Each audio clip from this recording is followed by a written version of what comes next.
But now there's big news. The Candlelight Ghost Tours now begin at the historic Pillsbury Club, a beautifully restored haunted mansion once owned by Charles Pillsbury himself. Believe it or not, the interior is nearly 200 years older than the exterior. How is that possible? You'll have to come out and find out. Before or after your tour, stop by the on-site market featuring a curated collection of handmade goods, artisan crafts, and locally inspired treasures. Perfect for picking up a keepsake to remember your haunting adventure. You'll also find exclusive spooky merchandise from Tales of the Crypt and Elvira. Then climb aboard the climate-controlled trolley as we travel through Minneapolis's haunted hotspots, uncovering ghost stories that locals would rather keep buried. The mansion is restored to perfection, and there is no better way to spend an evening. Visit MinneapolisTrolleyTours.com for tickets and more information. Have you ever met someone who not only can help you on a deep spiritual level, but also potentially change your life? Refined Divine is an extremely gifted psychic medium who travels the nation and lives right here in the Midwest. And she offers mediumship, mentorship, house and business parties, energy healing, palm readings, and so much more. Refined Divine has helped thousands, and she can help you. Hi, this is Psychic Medium Deb. I cannot wait to hear from you. You can go to refineddivinepsychic.com. With your AM 950 weather, I'm Patrick Lilia. Tonight, clear with a low of 2 below. Then Wednesday, sunshine with a high of 9. There's something for everybody at Cafe Latte in St. Paul. From award-winning soup, salad, sandwiches, and desserts to treats from the bakery made fresh daily and a pizza and wine bar. Cafe Latte is located on the corner of Grand Avenue and Victoria Street. Check them out at cafelatte.com. Portions of the following program may be pre-recorded. The views expressed and the opinions given by the individual host, guest, random reptoid, or chupacabra may not necessarily reflect those of AM 950 Radio, its affiliates, or its sponsors. Now, it's time to step into the unknown.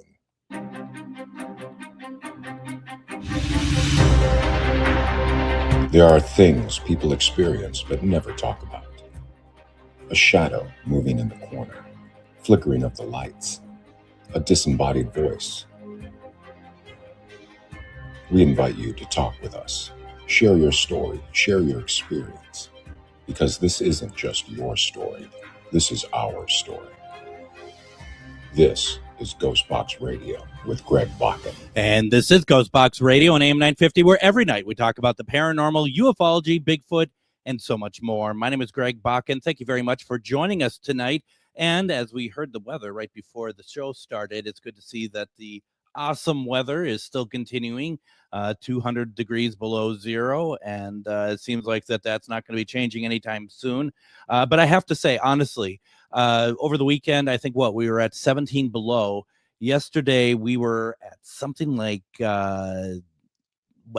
maybe 3 below or something like that. I'm sorry, it felt warmer. It's ridiculous how that works, and it is ridiculous. So we're gonna have this for a little while longer. So it looks like next week we're gonna be in the balmy 20 degrees, maybe even the 30 degrees. So look out, here we come. And it's every year this is what Minnesota is. And you get at least 2 weeks in January. You're probably gonna get another week or two in February of these ridiculous temperatures. And then hopefully we start staying in the 20 to 30 degree range. But now that I say that, who knows? I mean, we've also known to get snow in May. So once again, who knows? Now we're going to have a great program tonight. And I think this is going to be a lot of fun. My guest tonight, Barry Maher, may be the only horror novelist who's ever appeared in the pages of Funeral Service Insider. In his misspent youth, his articles were featured in perhaps 100 different publications, and in order to eat, he held nearly that many different jobs. Sometimes he lived on a beach, not in a house on the beach with the sand and the seagulls. After a sentence with a Fortune 100 company, he started speaking professionally. He told stories to audiences across the country and around the world. His client list of who's who of multinational corporations. You may have seen Barry on the Today Show, CNN, CBS, or CNBC, or read his slightly off-kilter syndicated newspaper column. On the downside, he's actually been incarcerated twice. Once for not making a left-hand turn out of a left-hand turn lane, and once for aiding and abetting a loiterer. He's deeply repentant, and that's we're going to talk about that and other things. But I'll tell you, we're also going to be talking about his book that has come out, The Great Dick and the Dysfunctional Demon. And I am very happy to introduce Barry Maher. Barry, welcome to GhostBox Radio. Well, thanks for having me. I appreciate it. Absolutely. I mean, my gosh. And, you know, and I can understand the sentence of being a part of a big corporation because it really is, isn't it? I mean, I used to work for one here. And yeah, it's people say, when people say that it's soul crushing, that is absolutely not a joke. It really is. Yeah. No. It got me my first book, actually, because I just wrote a book about everything that was wrong with that company, changed the name, and it did real well because everybody could relate to it.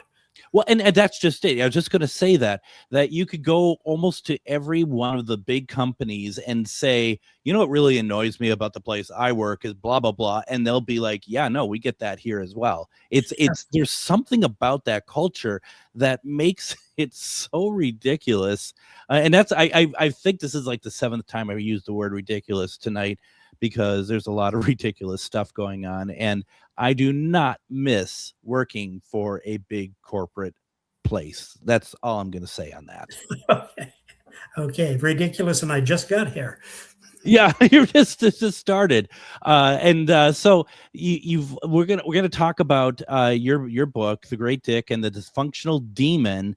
When did this come out? Last September. It hit the streets on the 9th of September. And it's been doing real well. So I'm happy to hear that. And I bet so. And we were talking before the show, and you're not quite sure if this is your first book or not. But if it is or isn't, I'm happy to hear it's going well. Let's put it that way. Well, it's not my first book. It may or may not be my first novel. I had a novel many, many years ago, which a book packager, he was going to make me rich, famous, and all that. When he found out he was going to lose the rights if he didn't do something with it soon, he put it out with a cover, so it was kind of published, but that's about all that happened with it.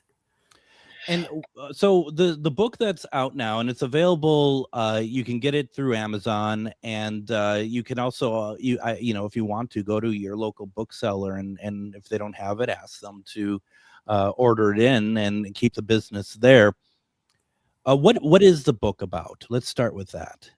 Well, it's a supernatural thriller. It's got a rich vein of dark humor. I hope it's funny to me anyway, and everybody seems to think it's funny when they read it. 1982. Steve Witowski used to be a former hero. Now he's just a failed songwriter running from the law. And he also kills a man. Accidentally saves a woman from what seems to be the strongest, most bloodthirsty wino in California. The woman, Victoria, is beyond stunning. Steve should keep moving. I mean, he's running from the law, but she's very, very attractive. Steve stays, and Victoria becomes just a part of a mystery that he can't begin to understand, even as the face of the man that he just killed slowly, gradually appears on his arm, then gradually disappears, and things start getting very weird. Wow. Why 1982? You know, that's a really interesting time because things were changing. The hero of this is sort of left over from the 60s, and he's in a place where he's lost all his beliefs. He's lost his society, really, and he's taken a job in a corporation, and basically it sucked his soul. So he's lost everything that kept him supported, and now he's kind of floating free. And then he runs into some open crypts, dark spells, sudden death, and the Ralph Lauren version of the Manson family. And as I say, things get very weird. So is he kind of get sort of involved with like a kind of like a cult sort of thing then? There are cults around him. He ends up living with this woman I say living with them, they're both living together. There's a sort of a romantic relationship which plays around with whether it's going to happen or not. And there are cults all around him at that particular point, which there were in that particular era. Yeah. And you had mentioned, we were talking off air, you were talking that it's set in California, but not, it's a fictional spot in California, right? It's not a real town in California. Yeah. It's someplace around the central coast of California. But he's running from the Midwest. He was in the Midwest. Oh, okay. He thought he wasn't doing well. He was working for this corporation. He wanted to be a songwriter. It didn't work out for him. He took this terrible job, which he hated.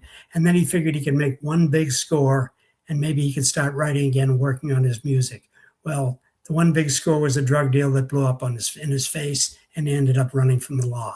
So, wow. Yeah. And that, and it's kind of, if I may be tangential here for a second, that it kind of reminds me, because there's something about California, and I know that this doesn't take place in LA or Hollywood. I know that's not what we're talking about here, but I always remember, you remember the series like Night Stalker with Darren McGavran and stuff, and that took place in Chicago, but it was clearly shot in LA. And that was like in the 70s and 80s. And it's just like that whole area to me always seemed like kind of, things were looking a little run down, a little aged, and before like things started to be cleaned up in the mid to late 80s and whatever. And for some reason, I feel like when you talk about California in the setting of your book, I just feel like that seems to me what that is.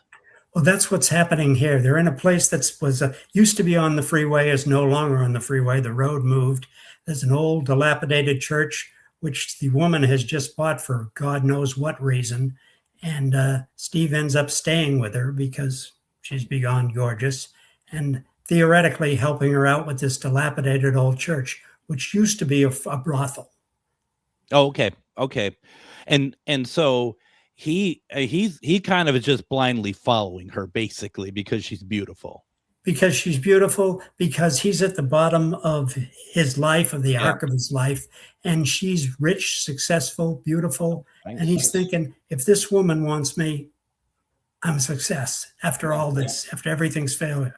Of course, whether she wants him or not is another question. And from there, you get this sort of, I mean, we haven't really touched on the supernatural aspect of this yet either. Which I mean, that seems like a pretty big driving force of the book. It's a very big driving force. The church was, as I said, used to be a brothel. It was run by a man who thought he was a sorcerer. And basically they end up looking for his grimoire, for his spells. And whether they work or not is an open question. Steve doesn't believe they're ever going to work until they do. Kind of like careful for what you wish for, because it will happen, sort of thing. Right. He thinks he's just humoring her, but we find out who's humoring who. Okay, so she's leading. I mean, and we knew this anyway in a different way, that she's leading him on in a sense, because he's just following, because she has it all and he really has nothing. And he really has nothing, including very little self-respect at this point. Because he's at the absolute bottom of the barrel, and he's running from the law, and he is he's kind of in trouble, isn't he? he's in big trouble. He's in big trouble, and he keeps making all the wrong choices, which never helps. Never helps. Now, how do you plot out these characters? Where do you like go from a, you're taking just a guy who now is, he wants to have a songwriting career, but he's also he was trying to do a drug deal. It goes wrong. Where does that come from you? You may be sorry you asked. Well, where that came from was I was speaking. I was on speaking on an Asian cruise. I was a speaker, and I was having trouble with foreign currency. Then I started having trouble with United States currency. Then I couldn't tell time. It turned out I had a brain tumor the size of a softball. Oh my goodness. Yeah, that's what I said. Oh my goodness. So my neurosurgeon, guy I thought of as Chainsaw Charlie, he put me to sleep and took not a chainsaw, I hope, but some kind of power saw, cut open my side of my skull and removed the tumor.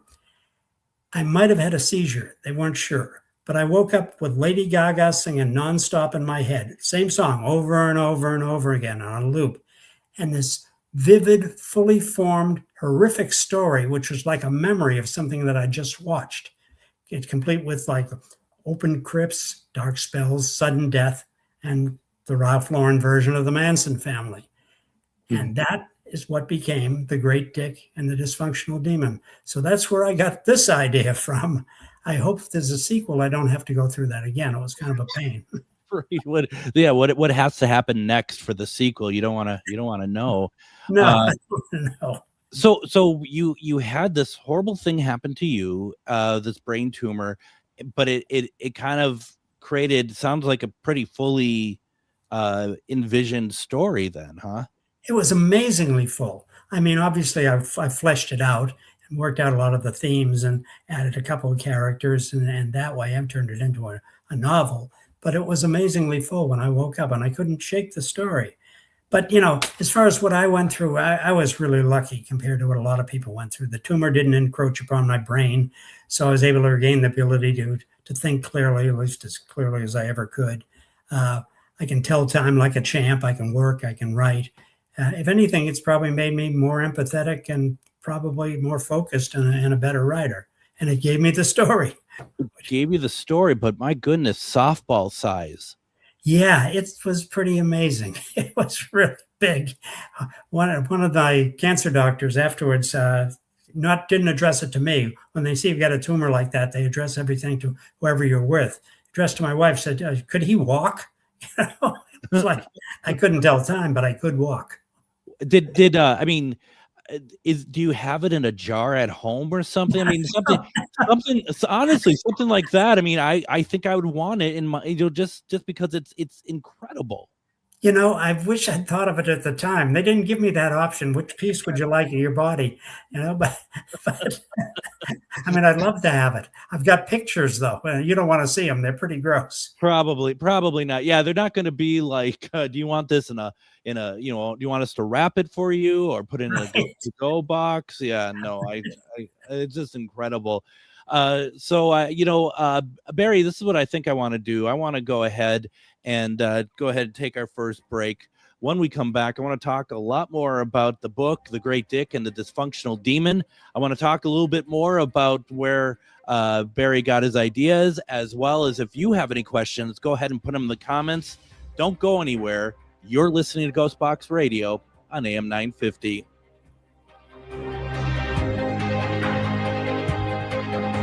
Greg Bakun here. I've been talking for a while about how spooky, fun, and fascinating the Minneapolis trolley tours are, but now there's big news.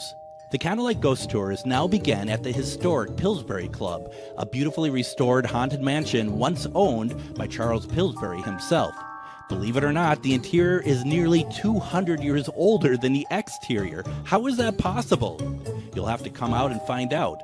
Before or after your tour, stop by the on-site market featuring a curated collection of handmade goods, artisan crafts, and locally inspired treasures. Perfect for picking up a keepsake to remember your haunting adventure. You'll also find exclusive spooky merchandise from Tales of the Crypt and Elvira. Then, climb aboard the climate-controlled trolley as we travel through Minneapolis' haunted hotspots, uncovering ghost stories that locals would rather keep buried. The mansion is restored to perfection, and there is no better way to spend an evening. Visit MinneapolisTrolleyTours.com for tickets and more information. Have you ever met someone who not only can help you on a deep spiritual level, but also potentially change your life? Refined Divine is an extremely gifted psychic medium who travels the nation and lives right here in the Midwest. And she offers mediumship, mentorship, house and business parties, energy healing, palm readings, and so much more. Refined Divine has helped thousands, and she can help you. Hi, this is Psychic Medium Deb. I cannot wait to hear from you. You can go to refineddivinepsychic.com. Greg Bakun here. Like you, I love good, fresh, delicious food. So I want to tell you about this treasure in Roseville called Maverick's Real Roast Beef. Maverick's has the best roast beef sandwiches I've ever had. Made fresh every order. Add fries or onion rings dropped in the fryer when ordered, and you have a winning combination. Maverick's Real Roast Beef has a lot more than roast beef, so check out their website, mavericksbeef.com, or check out their restaurant on Lexington in Roseville. Join us for Ghost Stories and Beyond at Billy's Bar and Grill in Anoka, Wednesday, February 4th at 6:30 p.m. Join Char Savoy and me, Greg Bakun, as we explore a fascinating question. What happens to our pets in the afterlife? Have you had a pet make their presence known after they passed? We'll share stories, experiences, and open it up to the audience. Tickets are just $10, and yes, Billy has half-price burgers that night. Ghost Stories and Beyond, February 4th at Billy's in Anoka.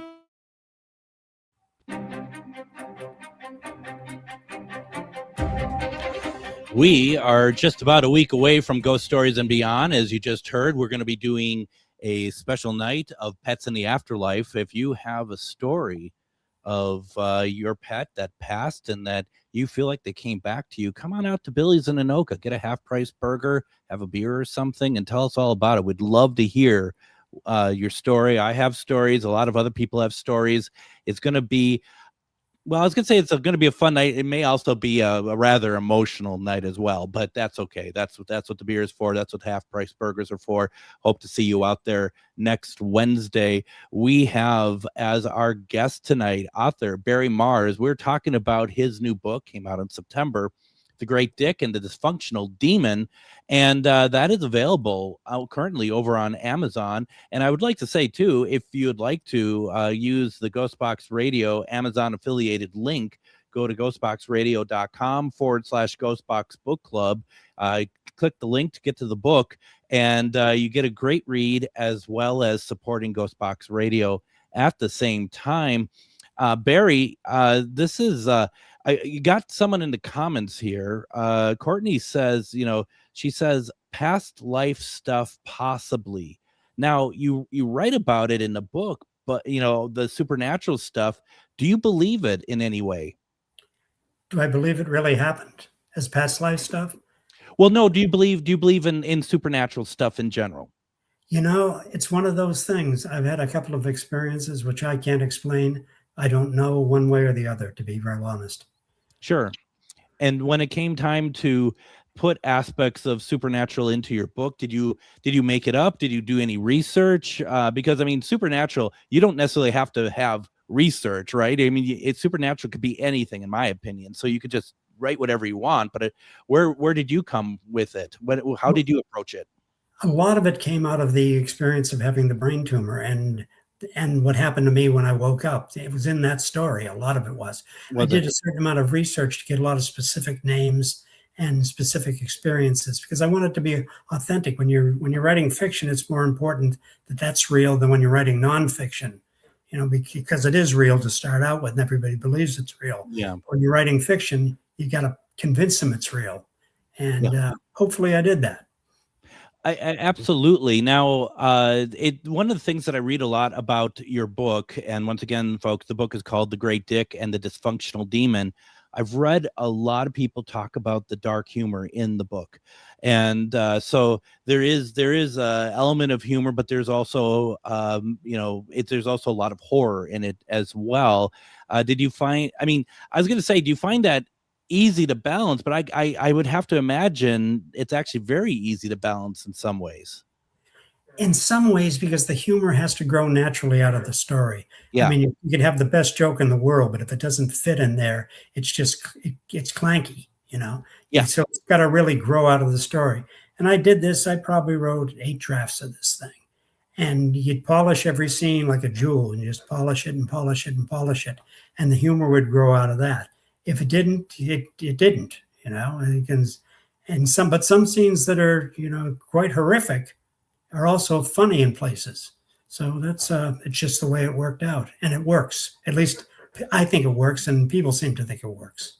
Well, and I think that I think a lot of people, when they are confronted with something that is horrific, sometimes I think there's like something inside you that the dark humor just kind of clicks in the gear, and it's almost like a coping mechanism in a sense, isn't it? I think you're absolutely right. And the hero, Steve Witowski, he basically has that. He's a guy who's very, very self-aware. He's screwed up in a lot of ways. He's an anti-hero in a lot of ways, but he's very, very self-aware of that.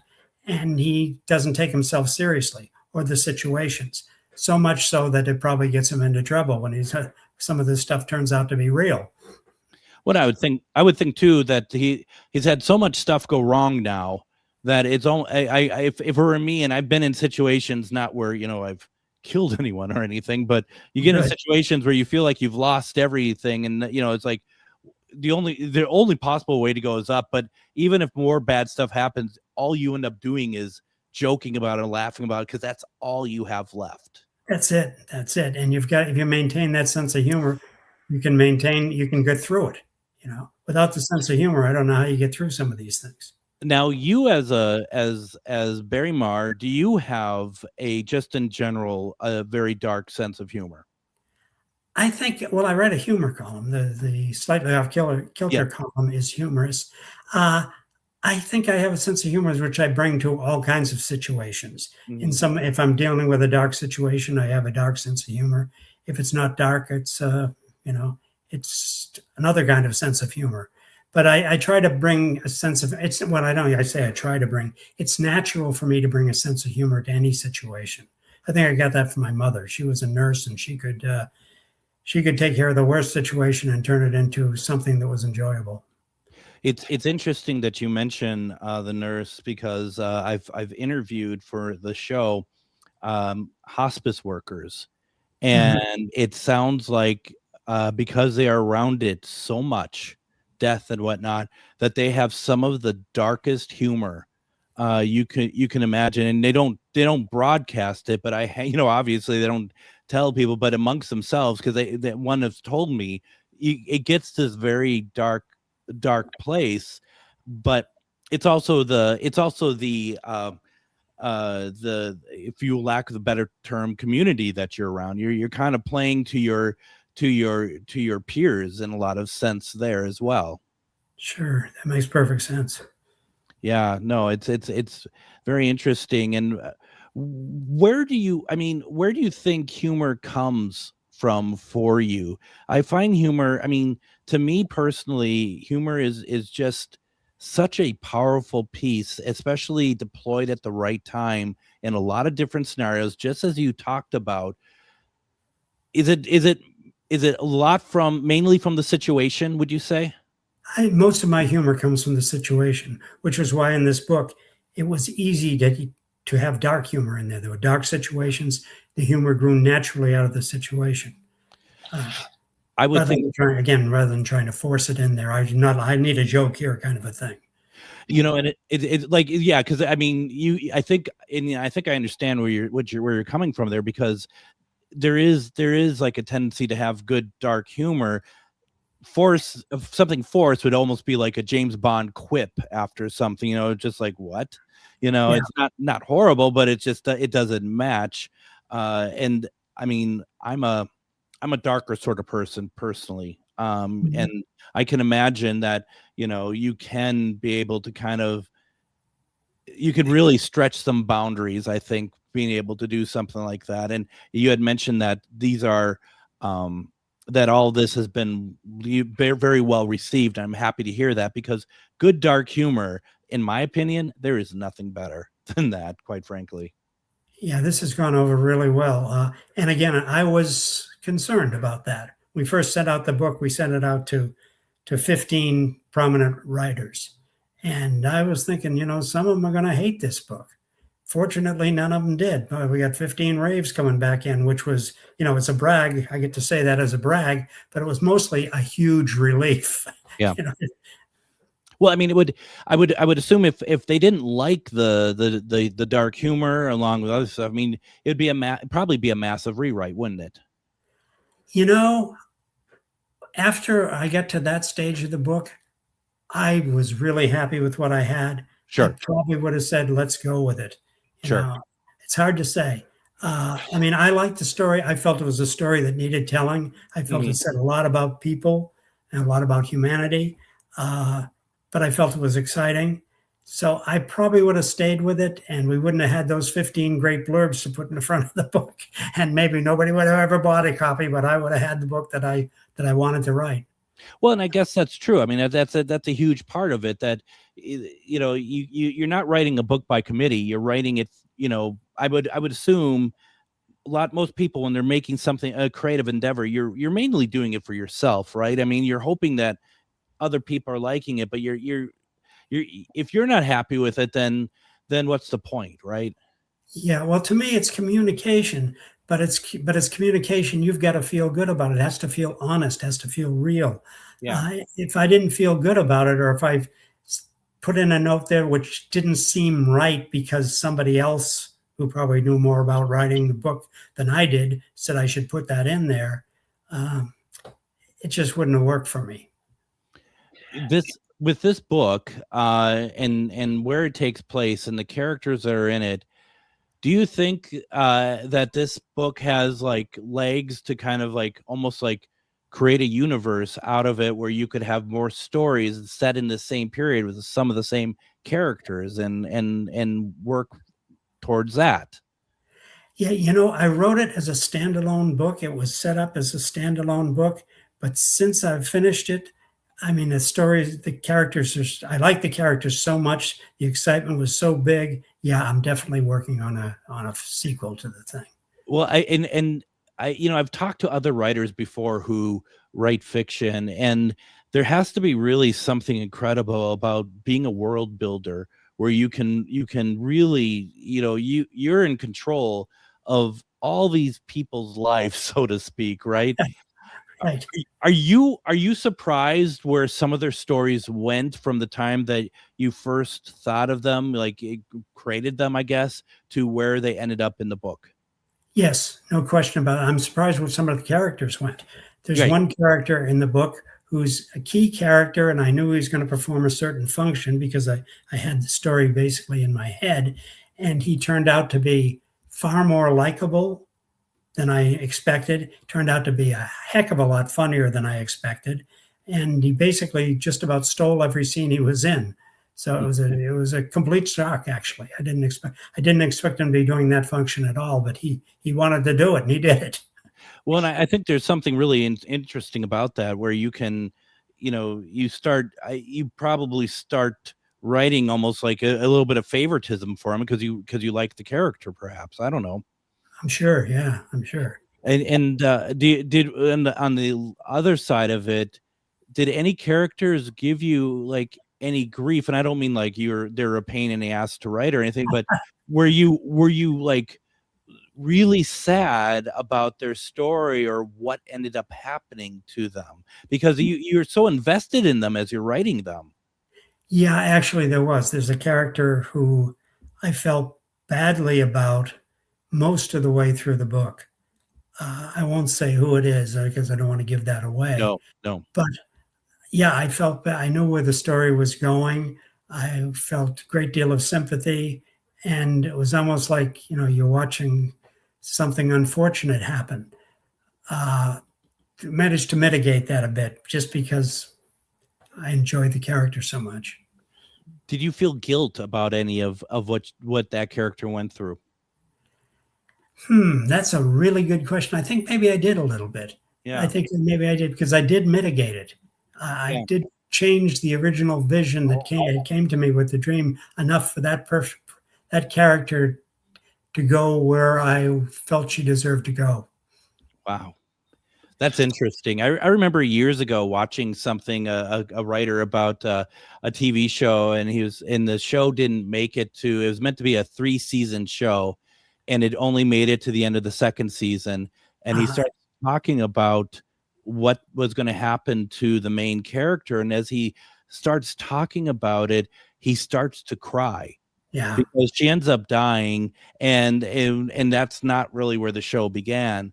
And I just always think about that when I talk to writers like yourself, where you're so invested and you have created so much, and without you, they wouldn't have had, they wouldn't have existed, so to speak. It's such a there has to be some real emotional attachment, maybe not to all the characters, but certainly to some of them. Yeah, there is really, in a way, to even the characters who are bad and maybe a bit evil, maybe quite a bit evil, actually. Sure. There's a certain understanding of them you have to have, and the understanding, even of something that's ostensibly evil, understanding gives you a bit of sympathy, which is weird.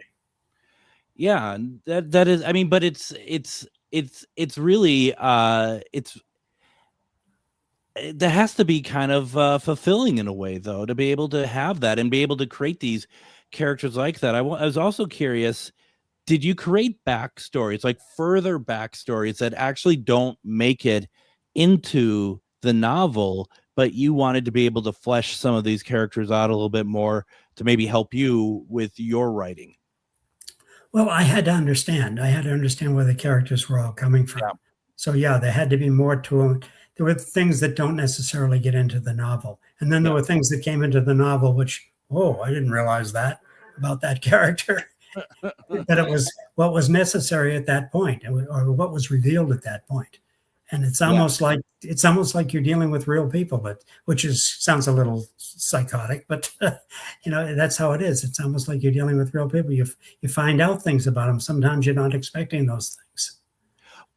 But that I think that is a very valid point, because as we're talking about, and you're talking about maybe feeling a little bit of guilt towards some of the characters. They're not real people, but you've gone on this journey with them, and you created their journey, and in some ways the journey has maybe kind of taken off away from you a little bit, where you're just surprised. I mean, I can't imagine that you're not thinking them in more, dare I say, realistic terms, perhaps. Maybe not quite human, but they mean something to you. Well, they do. When it's working, the characters definitely come alive. And if you can get them all to come alive. So I wanted writing the climax of this book was grueling, because I had basically 5 characters with 5 motivations smashing against each other. And going through that was like, whoa, it was exhausting. And almost traumatic. It had to have been complex. I've talked to other people who've written the books, and they're talking about having like whiteboards where they have string, showing which direction certain characters are going and stuff. And I mean, because that has to be a pretty big fear. Like, you go through and you read and you realize that there's a big hole of something that has not been resolved. I mean, that would be horrible. And I think every writer has that fear. You're getting right towards the end, and it's all of a sudden it's like, oh my God, I didn't think about that. And that means that none of that stuff could have happened. And how do I deal with that? Sometimes if you get one of those moments on the way, it actually strengthens the story, because you say, oh no, that's that. But if I change this to this, and then it's something that no one ever did before, at least in just that way, and you've got something brand new and something even more exciting. But yeah, you're always afraid it's going to blow up in your face. That's also an interesting thought too. The fact that you say that it happens early enough, and it could be kind of it could be incorporated into the story. I could also see it could be turned into a red herring as well. Exactly right. The book I'm working on now, a couple of those things have already happened. It was like, oh man, that's not right. Okay, but I can do it this way, and use that, if the very fact that that's not right, to put in a red herring, or to change the story just a little bit here and bring out this aspect. So that's the fun of it. I mean, that's really the fun of it. I bet it is. Barry, I want to go ahead. I want to get our next break in. When we come back, let's keep talking about the book. Let's talk about some of the other stuff that Barry has done in his career. Very fascinating. If you have any questions, put it in the comments. Otherwise, don't go anywhere. You're listening to GhostBox Radio on AM 950.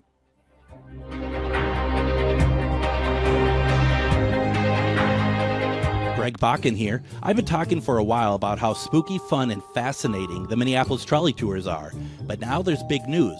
The Candlelight Ghost Tours now began at the historic Pillsbury Club, a beautifully restored haunted mansion once owned by Charles Pillsbury himself. Believe it or not, the interior is nearly 200 years older than the exterior. How is that possible? You'll have to come out and find out.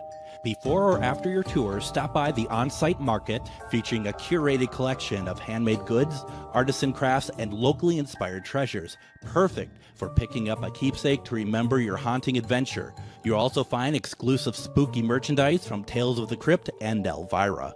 Then, climb aboard the climate-controlled trolley as we travel through Minneapolis' haunted hotspots, uncovering ghost stories that locals would rather keep buried. The mansion is restored to perfection, and there is no better way to spend an evening. Visit MinneapolisTrolleyTours.com for tickets and more information. Have you ever met someone who not only can help you on a deep spiritual level, but also potentially change your life? Refined Divine is an extremely gifted psychic medium who travels the nation and lives right here in the Midwest. And she offers mediumship, mentorship, house and business parties, energy healing, palm readings, and so much more. Refined Divine has helped thousands, and she can help you. Hi, this is Psychic Medium Deb. I cannot wait to hear from you. You can go to refineddivinepsychic.com. Greg Bakun here. Like you, I love good, fresh, delicious food. So I want to tell you about this treasure in Roseville called Maverick's Real Roast Beef. Maverick's has the best roast beef sandwiches I've ever had. Made fresh every order. Add fries or onion rings dropped in the fryer when ordered, and you have a winning combination. Maverick's Real Roast Beef has a lot more than roast beef, so check out their website, mavericksbeef.com, or check out their restaurant on Lexington in Roseville. Greg Bakun here. It's nice to get out of the Twin Cities and take some travel excursion to some great locations. Minnesota has so much to offer, which is why I love traveling down to Wabasha and staying at the historic Anderson House Hotel. Opened in 1856, this beautiful hotel offers comfortable accommodations, has a delicious restaurant, and even a speakeasy in the basement to unwind with a drink. Located next to the Mississippi River and on Main Street, there is a lot of sightseeing and shopping to do too. To get more information, go to theandersonhousehotel.com.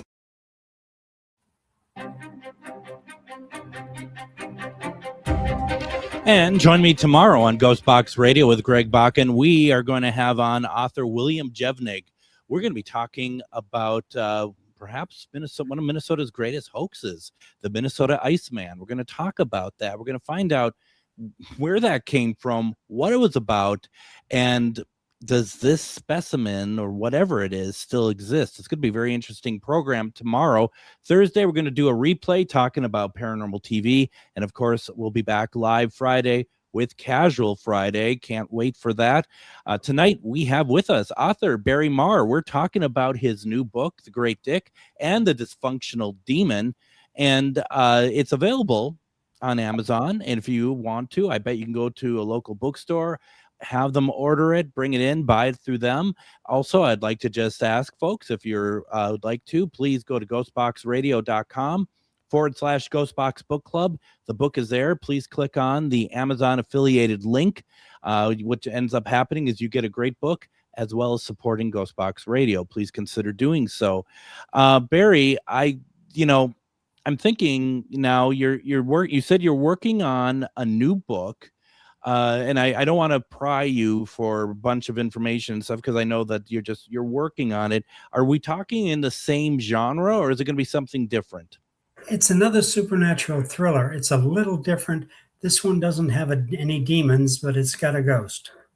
Nice. I know about those. Very nice ghost. No. That's fantastic. And you were able to do it without them cutting out parts of your body and stuff. This is all from just... That was my favorite part of it. Yeah, not having my head cut open. Yeah, right. Gosh.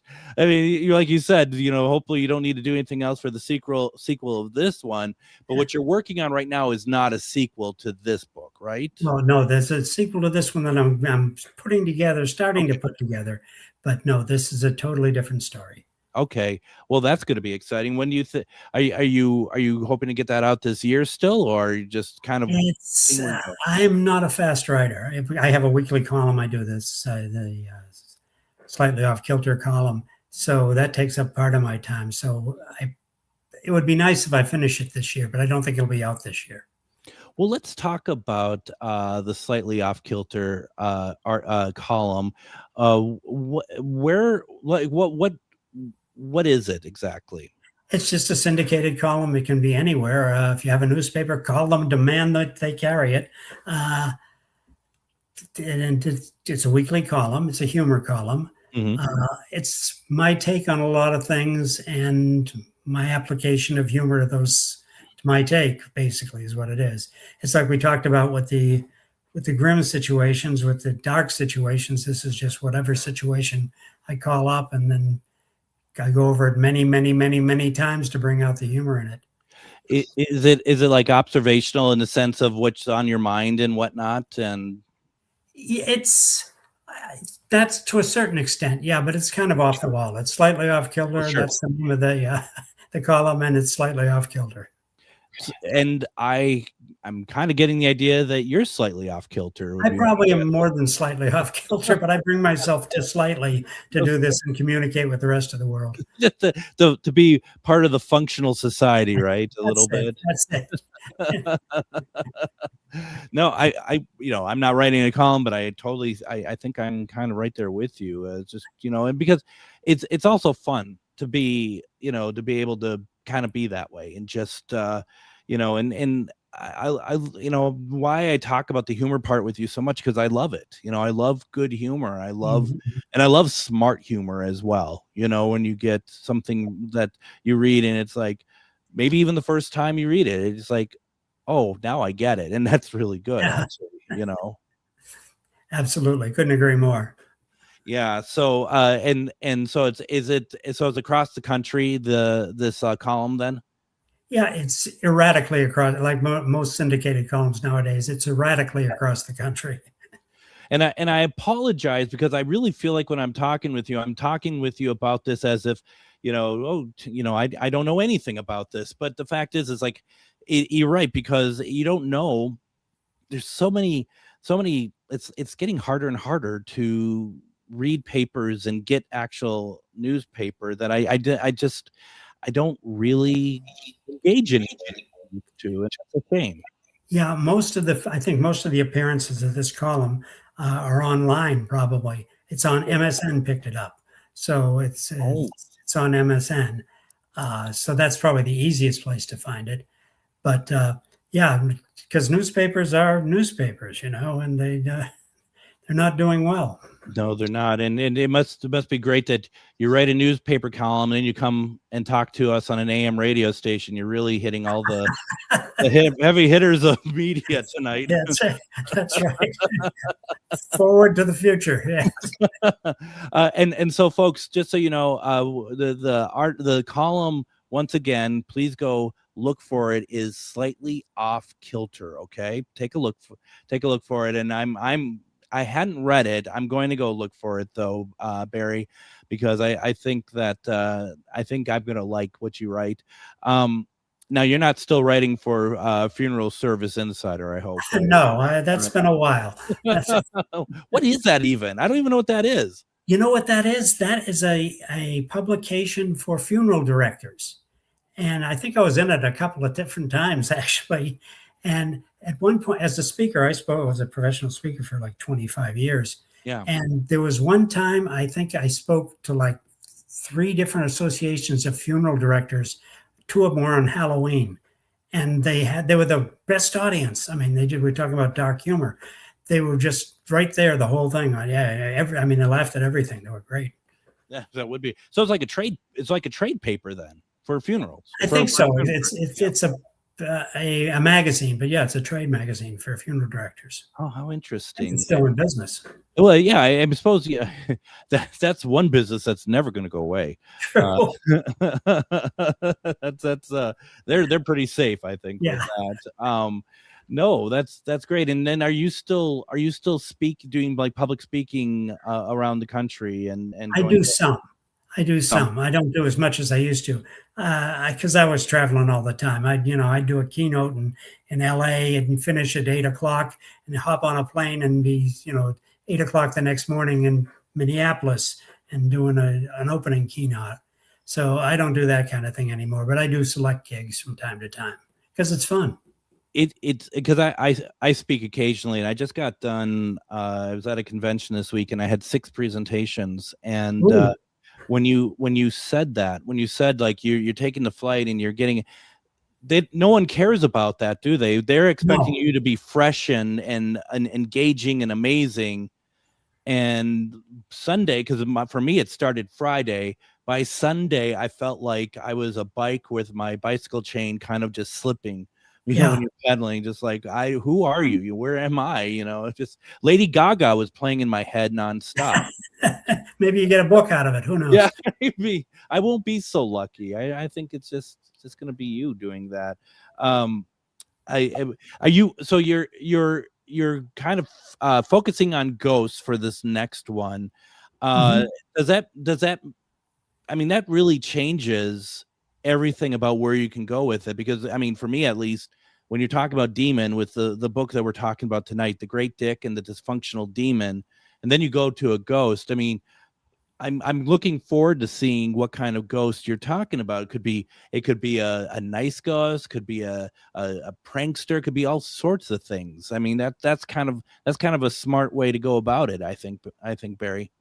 It's an unhappy ghost. I'll give that much away. And it's in a family situation. It's a man and his wife, actually, and their special needs daughter, who's based on one of my favorite people, my nephew. Mm-hmm. And I think it's working out really well. That's in a very macabre way. Well, and as a paranormal investigator, and as I've done this for, nearly, 15, 17 years, whatever, you truly do run into spirits like that, an unhappy spirit, one that is unhappy about a whole bunch of things for a whole bunch of different reasons, and how they kind of project that upon anything they possibly can, because they can, and also because they just kind of their feelings and whatnot are magnified because they are a spirit. That's gonna be fun. I think and to write about something that has such a personality, I think it's going to be a lot of fun. Let me ask you this though. Sure. Going back to The Great Dick and the Dysfunctional Demon, writing about the demon, was it pretty much just a very, focused, like demonic sort of evil sort of entity that you created, or was there humor? Were you able to fit in humor with that as well? Well, there's humor in that as well. The demon is sort of a surprise demon. I won't say more about it than that. Okay. But there's all kinds of emotions that are involved in the demon, as we were talking about, because all your characters, you have to have some kind of sympathy at some kind of level, no matter how evil they may be, for lack of a better word. That's interesting. Literally sympathy for the devil, right? I mean, it's sympathy kind of for the devil. Yeah. I mean, if you're writing it, you've got to understand, at least in your own mind, why that character is acting that way, or it won't ring true. That makes sense. I mean, everyone has a backstory, and right. and even if you don't share it, because it's helping you, it's such an interesting thing, because you might be able to have something that you know about, but as a writer, you're it's almost like a magician. You're showing what you want your readers to see. Exactly. And you may know something they may never know, or they may not know till the end. And in this case, hopefully there's going to be a big surprise or two in this book. A couple of the reviewers said, nothing is as it seems. Well, many things aren't as they seem in the book. Currently, the book is available both as a paperback, Kindle. Is this something you think at some point you consider doing like an audio book for, or something? I probably will at some point when we get the time. Right now, we're just, I've got, moving in 9 different directions, but yeah, we probably should at some time. I've got to talk to the publisher about that. But it's doing well as a paperback. Is doing very well in Kindle. It's also on Kindle Unlimited. So a lot of people are on that now, and it's doing very well on that. That is great. I'm so happy that that is working out for you, and that this has probably become kind of a bug for you now. It's a big it's probably addictive once you write one and it feels right for you, that you just want to keep doing more and more and more. I think so, and we'll see how long. Maybe the next one won't go over as well, but hopefully it will. And it's feeling good so far. So we'll see. Right. Well, I mean, even if it will go well. I mean, and that's the positive, the rare positive side that I bring to this. But I mean, the thing is, like, you'd still, I mean, you'd still keep probably writing books, right? Because I mean, it's. Oh yeah. It fills your cup, if you will, right? It's what I do. I mean, before this, I wrote nonfiction. I think I'll stick with fiction. I just enjoy it so much, and I say if the book works out, the book will work out because I'll keep doing it till I get it to my satisfaction. Hopefully, the rest of the world will enjoy it, but you never know. But if I'm happy with it, that's what I'm setting out to do. And you've given any thoughts about doing a fiction that steers away from supernatural and perhaps just like interesting characters and make a kind of a comedy out of it or anything like that? Yeah, I've got a cozy in my head, a cozy mystery, and at some point I'm going to put that down just because it's a fun kind of thing. It would be fun. It would be a lot of fun, and I think that that's exactly. I look forward to seeing what you do. And Barry, please let me know when you have more stuff coming out. I'd love to have you back on and talk about all your books and stuff, because this is really, I think this is going to be a unique and fun experience for those reading it. Once again, the book is called The Great Dick and the Dysfunctional Demon. This is out now on Amazon. Go ahead and you can get it through Amazon, or you can get it through GhostBox Book Club or whatever you want, but just go ahead and read it. Barry, this was a lot of fun. Thank you so much for joining me tonight. Thanks for having me, Greg. It was a lot of fun for me too. I'm happy to hear that. Thank you very much. We're going to be back tomorrow. We're going to be talking about the Minnesota Iceman. Everyone, have a good night, and we'll see you tomorrow.